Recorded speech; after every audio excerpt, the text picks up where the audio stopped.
2014 বঞ্চিত TET pass Howrah বলে একটি গ্রুপ রয়েছে হোয়াটসঅ্যাপ। সেখানে এক আইনজীবীর নাম করে লেখা হয়েছে। আমি তার কাছে গেছিলাম, সে বলছে 25,000 টাকা দাও হয়ে যাবে। কোন নাম্বার থেকে হোয়াটসঅ্যাপ এসছে পরিষ্কার, তার মানে সেটা কোনো ব্যক্তির নাম্বার।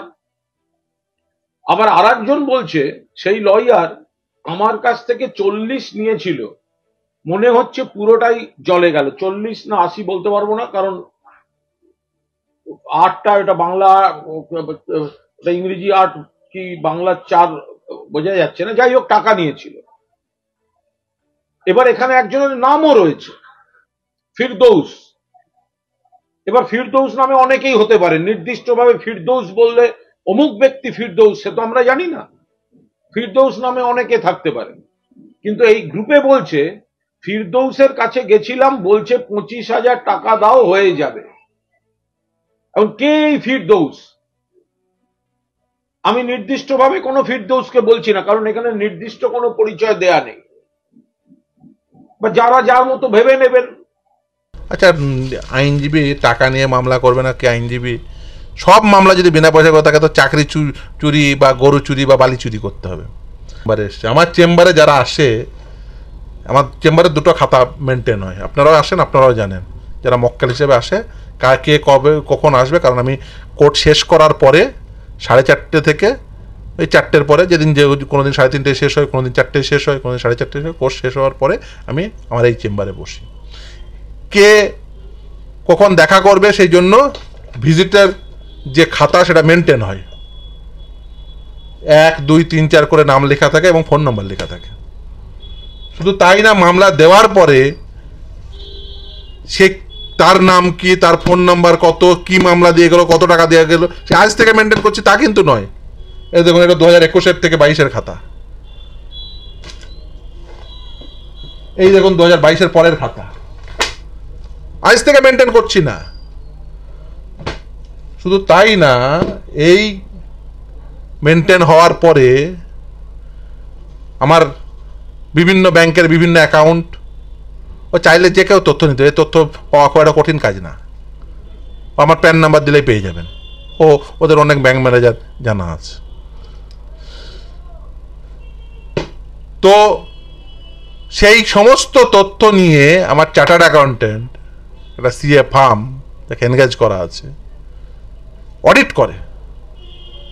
অডিট করার পরে আইটি রিটার্ন দাখিল করি। মমতা ব্যানার্জি বলতে পারবেন স্বচ্ছতার সঙ্গে, এবং তারও তথ্য চাইলে মমতা ব্যানার্জি যে কোনো সময় চলে আসবেন, তারও তথ্য আমার কাছে আসে। এবং শুধু তাই না, ব্যালেন্স শিট, অডিটেড স্ট্যাম্প মারা সমস্ত তথ্য আমার কাছে। আপনি কবে আসবেন বলুন, মমতা ব্যানার্জিকে স্বাগত। শুধু মমতা ব্যানার্জি একবার বলে দিন ওর জেল যাত্রা আটকানোর জন্য কত টাকা ব্যয় করেছে। কিন্তু আমরা তদন্ত চাইছি। এই যে ফেসবুকের পোস্ট, এই যে গ্রুপ এবং আগের যে অভিযোগ, তার থেকে এটা প্রমাণিত হয় যে এই চাকরির জটিলতা তৈরি করার জন্য যে মামলাগুলো হয়েছে, কিছু পরীক্ষার্থীকে বিভ্রান্ত করে সেই কিছু আইনজীবী মামলাকারীদের কাছ থেকে বিপুল টাকা তুলেছেন। এটা আরেকটা মামলা কেলেঙ্কারি, কারণ এই মামলাটা চাকরি ঠেকাতে করা হয়েছে, এই মামলাগুলো জটিলতা বাড়াতে করা হয়েছে। বলেছে তদন্ত হবে। আচ্ছা, নিয়োগ দুর্নীতির মামলায় কলকাতা হাইকোর্ট থেকে সুপ্রিম কোর্ট পর্যন্ত কারা কারা অ্যাপিয়ার করেছে, তাদের প্রত্যেকের বিরুদ্ধে তদন্ত হবে। আচ্ছা, নিয়োগ দুর্নীতির মামলায় পশ্চিমবঙ্গ সরকার, আপনার ট্যাক্সের টাকা, আমার ট্যাক্সের টাকা, প্রত্যেকের ট্যাক্সের টাকা, মমতা ব্যানার্জির জেল যাত্রা আটকানোর জন্য কত টাকা ব্যয় করেছে? মমতা ব্যানার্জি তথ্য দেবে। মমতা ব্যানার্জিকে চ্যালেঞ্জ করছি, ফিরদৌস শামীমকে রাজনীতি করে খেতে হয় না। ফিরদৌস শামীম মামলা করে, ফিজ নেয়, সেই মামলায় খায়। শুধু হাওড়াতেই যদি এই হয়, তাহলে বাকি চারপাশে কি হয়েছে? এটা একটা বৃহৎ কেলেঙ্কারি, মামলা কেলেঙ্কারি। এবং আমাদের প্রতিপক্ষ শিবিরের কয়েকজন আইনজীবী, তারা এদের কাছ থেকে বিপুল নগদ নিয়েছে, বিপুল টাকা নিয়েছে। এক একজনের চাল চলন বদলে গেছে, ব্যবসা করেছে এদের নিয়ে। যারা অন্যায় করেছে, পার্থ চ্যাটার্জি যদি অন্যায় করে থাকেন বা কেউ যদি অন্যায় করে থাকে তাদের শাস্তি হোক, কিন্তু মমতা বন্দ্যোপাধ্যায়ের সরকার সেই ভুল ভ্রান্তি কাটিয়ে বাকিদের চাকরি দেওয়ার চেষ্টা করছেন। আর এরা রাজনীতি করতে গিয়ে, চাকরিতে বাধা দিতে, মামলা করতে গিয়ে বাকিদের কাছ থেকে টাকা নিয়েছে।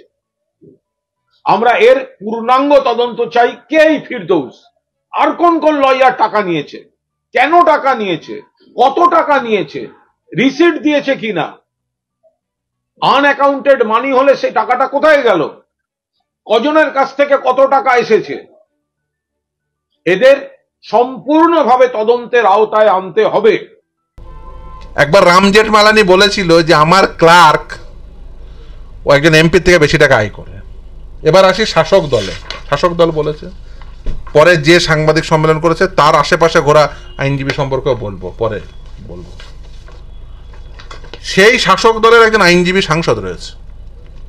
সেই আইনজীবী সাংসদ এবার লোকসভা ভোটে তিনি প্রতিদ্বন্দ্বিতা করেছেন এবং এফিডেভিট দিয়েছেন। তার এফিডেভিট মোতাবেক তিনি 2022-23 আর্থিক বর্ষে তার আয় হচ্ছে 4,32,00,000। ওই শাসক দলেরই আর একজন অধ্যাপক, মানে একটা অধ্যাপক অত্যন্ত বলতে পারেন সম্ভ্রমের পেশা এবং ভালো টাকা মাইনে, দীর্ঘদিনের সাংসদ, রাজনীতিবিদ, তিনি রিটায়ার্ড করে গেছেন, তিনিও দিয়েছেন তার আয়ের হিসাব এবং তিনি তা এফিডেভিট আকারে দিয়েছেন।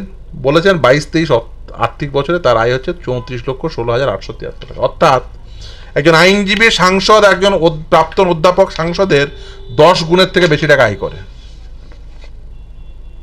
আমি মনে করি না একজন আইনজীবী আয় করবে, এর মধ্যে কোনো অস্বাভাবিকতা রয়েছে। আমি আপনাকে এই যে যা দেখালাম এবং আমি যা দেখালাম এগুলো ইররিলেভেন্ট না, এরাও এই মামলায় অ্যাপিয়ার করেছে।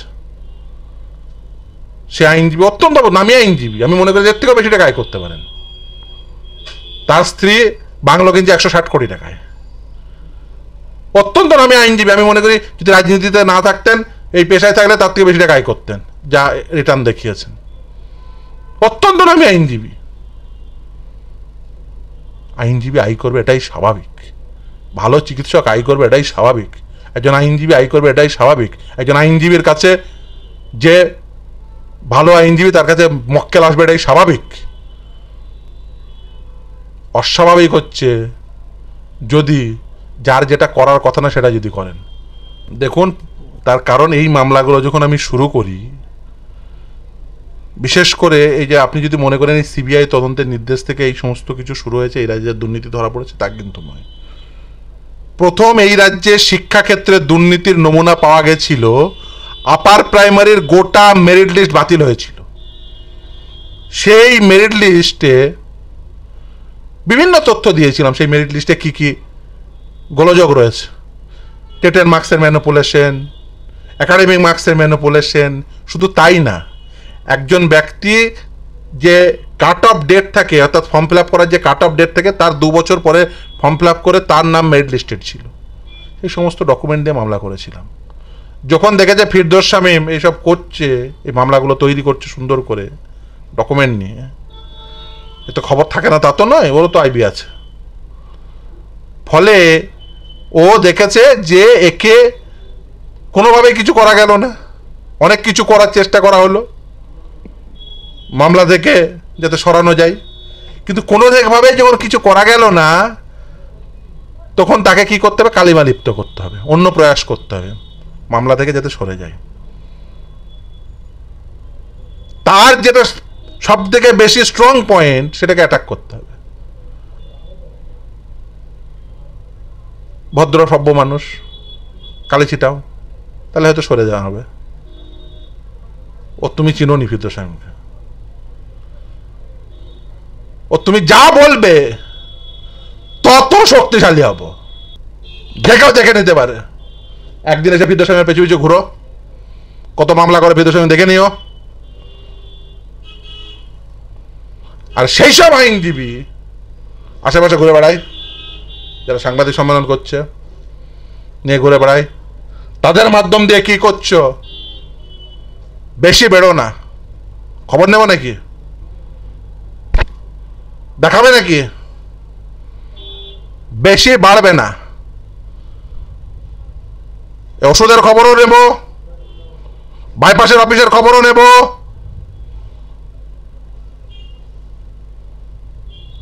আরো যা যা করছো সব খবরই নেব।